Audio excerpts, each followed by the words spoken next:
आज का लतीफ़ा। औरतों के दो बड़े मसाइल। हर औरत को रोज़ाना कपड़ों की अलमारी खोलने पर दो बड़े मसाइल का सामना करना पड़ता है। नंबर 1, कपड़े रखने के लिए जगह नहीं। नंबर 2, पहनने के लिए कपड़े नहीं। शादी में लड़कियां जानबूझकर अपने कपड़े दिखाने के लिए लड़कों के कमरे में जाकर पूछती हैं, मेरी अम्मी यहाँ है क्या?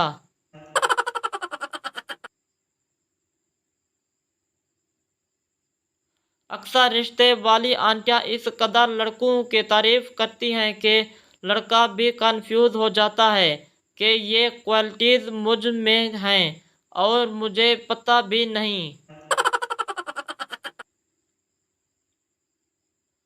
लड़कियां इतनी मेहनती होती हैं, एक काम बोलो दो करती हैं, चाय बना दो बोलो तो पहले मुंह बनाती हैं फिर चाय। दुकानदार औरत को कपड़े दिखा दिखा कर थक गया और थक कर बोला, मुझे अफसोस है आपको कोई कपड़ा पसंद नहीं आया। औरत, कोई बात नहीं, मैं वैसे भी सब्जी लेने आई थी।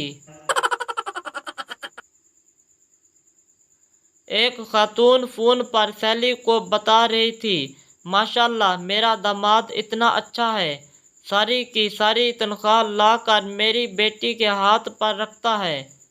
और एक, ये मेरा निकम्मा बेटा है, सारी तनख्वाह लाकर बीवी को दे देता है। क्या करूं, मेरी तो नसीब ही बुरे हैं। काले पाँव वाली लड़कियां मुतवज्जो हो, अगर कोई काले पाँव की ताने दे तो बोल दिया करो कि सफ़ेद गाड़ी के टायर हमेशा काले ही होते हैं। लड़कियां को सबसे ज़्यादा गुस्सा कब आता है? जब वो सारे बर्तन धो चुकी हो और कोई एक छोटा प्लेट ला के रख दे।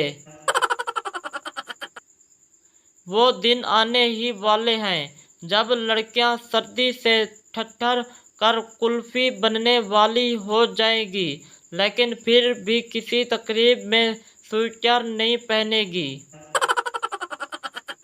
वो लड़कियां जिनके बिठाने से सोफ़ा भी 16 इंच दब जाता है, वो भी बॉयफ्रेंड से कहती हैं, वादा करो मुझे सारी ज़िंदगी पलंगों पे बिठा के रखोगे। ये अत्तेबार नहीं आसान, बस इतना समझ लीजिए, एक कपड़ों का दरिया है और धो के सिखाना है। हर खूबसूरत लड़की के पीछे एक मशहूर क्रीम का डब्बा होता है।